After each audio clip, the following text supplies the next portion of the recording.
Pikad jaanipühad on suures pildis juba alanud. Inimesed on ilusate ilmadega kodudest välja roninud ning tähistavad. Ka Päästeameti väljakutsete järgi võib öelda, et pidustused koguvad hoogu.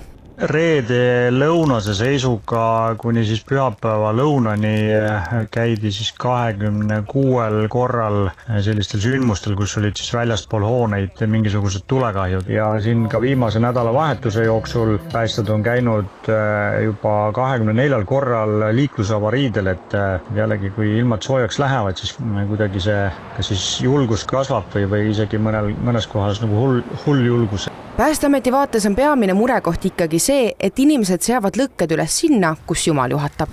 Viimastel päevadel on ka sotsiaalmeedias olnud näha videosid, kus tuli tõmmati üles rannas või terviserajal.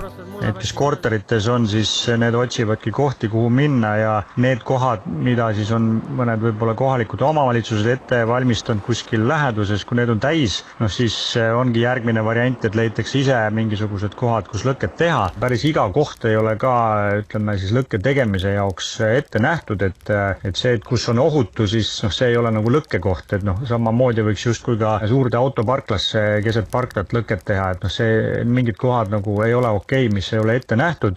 Järgnevad päevad toovad ka tõelise leitsaku. Üle Eesti tuleb sooja vähemalt 25 kraadi. Koos kesvamärjukese ja puhkepäevadest tingitud enese unustamisega võib päike kerge vaevaga teha tervisele karuteene. See piir sellise kerge uimasuse ja päikese piste vahelt kuni päris ohtliku kuuma rabanduseni on päris lühike. Ehk selle tõttu ma pigem sellise kuumusega lauspäikse käes praadimist kindlasti ei soovita.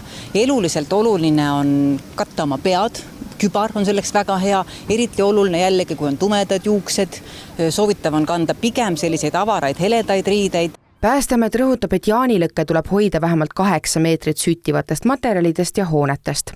Tulel peab alati olema silm peal ja kustutusvahend läheduses. Naabrimehega ei tasu lõkke suurusega võistelda, sest mida suurem lõke, seda suurem oht. Kuuri alla kogutud vanad püksid ja ehitusmaterjalid ei kuulu samuti pidupäeva tulle. Kõik asjad, mis põlevad, ei ole nagu lõkke kõlbulikud, et need tuleks ikkagi prügimäele viia. Et need tõesti ajavad mürgist suitsu ja kui inimesed ise ka seal läheduses on, siis see nendele endale kahjulik. Kui me jääme nagu mõistlikkuse piiresse, hoiame üksteisel silma peal vaja, siis tuleb ka öelda, et ära tee või ära mine või midagi sellist ka, eks ju, et seda julgust on ka vaja. Aga jah, et kui me mõistlikult pidutseme, siis see on okei.